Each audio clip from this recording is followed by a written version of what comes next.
ছাত্র জনতার আন্দোলনে দলের সকল নেতাকর্মীকে শরিক হওয়ার আহ্বান জানিয়েছেন বিএনপি মহাসচিব মির্জা ফখরুল ইসলাম আলমগীর। গুলশানে দলের চেয়ারপারসনের কার্যালয়ে সংবাদ সম্মেলনে এই কথা বলেন তিনি। বলেন, দেশে আজ গণ অভ্যুত্থানের সূচনা হয়েছে। সরকার পদত্যাগের দাবিতে জনগণ এখন রাস্তায় নেমেছে। পুরো দেশ আজ সরকারের বিরুদ্ধে এক হয়েছে। ছাত্র জনতার এই আন্দোলনে জনগণের বিরুদ্ধে অবস্থান না নিতে দেশের সকল আইনশৃঙ্খলা বাহিনী প্রশাসনকে আহ্বান জানান মির্জা ফখরুল।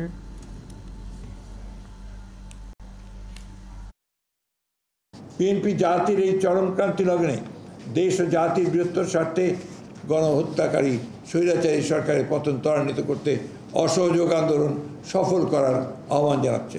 তীব্র গণ আন্দোলনে পতন অবশ্যম্ভাবী জেনে আওয়ামী লীগ আবার সংঘাত সন্ত্রাসের আশ্রয় নিয়েছে।